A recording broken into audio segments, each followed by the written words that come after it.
यीशु मसीह दृष्टांतों में ही बातें क्यों किया करते थे?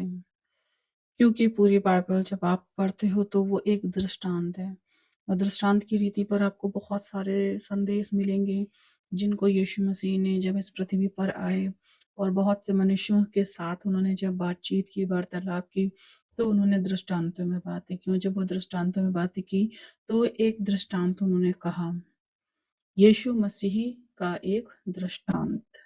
मत्ती 13 का 36। तब वह भीड़ को छोड़कर घर में आया और उसके चेलों ने उसके पास आकर कहा, खेत के जंगली दाने का दृष्टांत हमें समझा दे।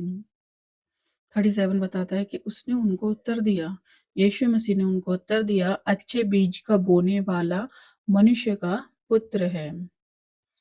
मत्ती 13 का 38। खेत संसार है, अच्छा बीज राज्य के संतान और जंगली बीज दुष्ट के संतान। तो जब आप इस संसार में जी रहे हो, यहाँ पे दो प्रकार के मनुष्य और दो प्रकार के मनुष्य प्रवृत्ति के लोग आपको मिलेंगे। एक जिसे कहते हैं अच्छा बीज, वो राज्य यानी परमेश्वर की संतान है, और दूसरे जिसे कहते हैं जंगली बीज, वो दुष्ट के संतान है। जब कोई मनुष्य किसी के जीवन में देखता है कि ये मनुष्य गलत है, उसकी बातें गलत है, उसकी सोच गलत है और इसके कार्य गलत है, तो वो जान जाता है कि ये दुष्ट है। और वहीं दूसरी तरफ कोई मनुष्य बहुत अच्छा होता है और अच्छे काम करता है, तो लोग जान जाते हैं ये अच्छा व्यक्ति है और ये धर्मी व्यक्ति है। लेकिन जब आप बाइबल को पढ़ोगे तो आपको समझ में आएगा कि बात चल रही है शिक्षा की। अच्छा बीज, जब कोई मनुष्य अच्छी शिक्षा देता है तो उसके बाद जो लोग तैयार होते हैं वो अच्छे लोग तैयार होते हैं। जब कोई गलत शिक्षा देता है तो लोग जो हैं गलत प्रवृत्ति के तैयार होते हैं। आज पूरे संसार में दो प्रकार की शिक्षाएं चल रही हैं, एक तो गलत शिक्षा और एक सही शिक्षा। सही शिक्षा यानी परमेश्वर के राज्य की बातें यदि आप किसी के पास जाओ और उनसे बोलो कि ये दुनिया, ये संसार कुछ दिनों का है, लेकिन इसके बाद आपको एक और दुनिया में प्रवेश करना होगा, तो हर मनुष्य जानता है कि हाँ भाई, स्वर्ग है, नर्क है, एक ना एक दिन मर के कहीं ना कहीं तो जाएंगे। इन बातों को मनुष्य बहुत हल्के में लेता है और वो यही नहीं सोचता कि मुझे इस संसार में कुछ सालों का जीवन जीना है, लेकिन यहाँ से जाने के बाद एक ऐसी जगह है जिसे कहते हैं परमेश्वर का राज्य, ठीक है, और दूसरा राज्य वो है जिसे कहते हैं नर्क का। तो नर्क में वो लोग जाएंगे जो लोग यीशु मसीह को अपना प्रभु और उद्धारकर्ता नहीं मानेंगे। क्योंकि लिखा है मत्ती 13 का 39, जिस शत्रु ने उनको बोया वह शैतान है। शैतान जिसने परमेश्वर की आज्ञा का उल्लंघन किया और उसके लिए वो जगह तैयार है, और उसके लिए जगह तैयार है, लेकिन साथ ही साथ उन लोगों के लिए भी जो उसकी बातों पर भरोसा रखते हैं। आज शैतान ने पूरी दुनिया को ऐसा भ्रम में डाल रखा है कि उसका बोया हुआ बीज, जो कि यीशु मसीह को लोग प्रभु करके ग्रहण नहीं करते हैं और बलवा करते हैं और कहते हैं कि आप हमारा धर्म बदल रहे हो। लेकिन ऐसा नहीं है कि इस संसार में परमेश्वर का राज्य जो है, जिसका प्रचार स्वयं यीशु मसीह ने किया आकर के, तो वो झूठ है। परमेश्वर के राज्य की बातें झूठ नहीं है, बस शैतान, और शैतान ने लोगों के मनों को इतना अंधा किया है कि वो उसकी बातों की प्रतीति नहीं कर रहे हैं। जबकि परमेश्वर का वचन साफ शब्दों में बताता है कि कटनी जगत का अंत है और काटने वाले स्वर्गदूत हैं। पूरे संसार में कोई भी मनुष्य ऐसा नहीं है कि जो स्वर्गदूतों के विषय में बातचीत ना करे, लेकिन उसके बावजूद भी यीशु मसीह के राज्य, स्वर्ग के राज्य के विषय में बात नहीं करते हैं। 40 आयत बताती, अतः जैसे जंगली दाने बटोरे जाते और जलाए जाते हैं, वैसे ही जगत के अंत में होगा। जब कोई मनुष्य अपने खेतों में जब खेती करता है तो उसके बाद आप देखते हैं अच्छा बीज तो वो रखते हैं, और लेकिन जो भूसी होती है वो जलाने के लिए भेज देते हैं। तो जैसे आप अपने घरों में बुरी बेकार वस्तुएं नहीं रखते हो, आप अपने खेत में से अच्छा अनाज रखते हो, वैसे ही ये जो संसार है पूरा खेत और परमेश्वर, इसमें से जो परमेश्वर के योग्य राज्य के संतान है उन्हें ही अपने पास रखेंगे।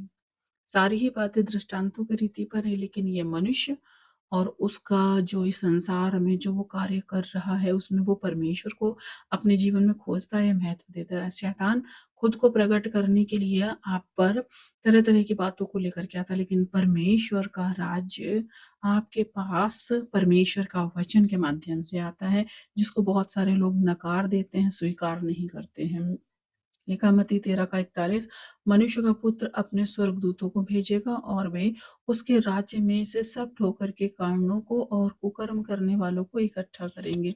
जितने लोग यीशु मसीह के नाम को अपना तो लेते हैं, लेकिन उनके राज्य का प्रचार ना करके और बहुत तरीके के टॉपिक लेकर के, जिसमें सबसे ज्यादा तो मोटिवेशनल चलता है, शरीर पर मन लगाने की बातें चलती हैं। अगर इतना ही शरीर पर मन लगाना जरूरी था तो फिर यीशु ने हमें एक दृष्टांत लाजर का और धनवान का क्यों दिया? धनवान, उसके पास किसी वस्तु की घटी नहीं थी, कहें तो इस संसार के अकॉर्डिंग वो बहुत ज्यादा आशीषित था, लेकिन एक दूसरी तरफ वही लाजर, क्या वो परमेश्वर के कोप का मारा हुआ था? जब आप इन दोनों बातों को देखते हैं, इन दोनों मनुष्यों के जीवन को देखते हैं, तो आपको समझ में आना चाहिए कि इस संसार की धन दौलत से परमेश्वर को आप प्रसन्न नहीं कर सकते, लेकिन कंडीशन कुछ भी हो, आपको परमेश्वर के प्रति वफादारी रखेंगे तो ही आप परमेश्वर को प्रसन्न करने पाएंगे, क्योंकि परमेश्वर सबको कर्म करने वालों को क्या करेगा? इकट्ठा करेगा। और फिर एक दिन लिखा है कि और मत्ती 13 का 43 यानी 42 और उन्हें आग के कुंडे में डालेगा, वहां रोना और दांतों का पीसना होगा। तो जितने लोग ये सोच रहे हैं कि इस संसार में आकर के हम मोटिवेशनल प्रीचिंग करके और बहुतों को परमेश्वर के राज्य से भटका रहे हैं और भरमा रहे हैं, वो ये ना सोचें कि वो खुद परमेश्वर के राज्य में जाएंगे, क्योंकि जो परमेश्वर के राज्य में जंगली बीज बोएगा वो शैतान है, उसके अंदर शैतान की प्रवृत्ति है, और ऐसे मनुष्य का न्याय जब परमेश्वर करेंगे तो फिर उसके लिए सिर्फ एक ही बात रह जाएगी, रोना और दांतों का पीसना, क्योंकि वो परमेश्वर के वचन का इतना ज्ञान रख कर भी लोगों को सही से परमेश्वर का वचन नहीं बताया। और जब कोई मनुष्य परमेश्वर का वचन सही से प्रचार नहीं करता है तो ऐसा ना समझे कि मेरा न्याय नहीं होगा, क्योंकि परमेश्वर मनुष्य की हर एक गुप्त बातों का न्याय करेगा। सो जब आप इन सारी ही बातों को अपने जीवन में लागू करते हो कि मुझे परमेश्वर के काम को करना है, मुझे एक सेवक बन के काम करना है, मुझे एक सेविका बन के काम करना है, तो ध्यान रखिए आपको अपने जीवन को भी परमेश्वर के अनुसार चलाना है। और आप जिन लोगों के पास्टर बन करके काम कर रहे हैं, आपको उसमें भी सतर्कता के साथ जीवन व्यतीत करना है, लापरवाही नहीं दिखानी है। फिर आगे लिखा है मत्ती 13 का 47 फिर स्वर्ग का राज्य उस बड़े जाल के समान है जो समुद्र में डाला गया और हर प्रकार की मछलियों को समेट लाया। और जब जाल भर गया तो मछुए किनारे पर खींच लाए और बैठकर अच्छी अच्छी तो बर्तनों में इकट्ठे किया और बेकार बेकार फेंक दिया।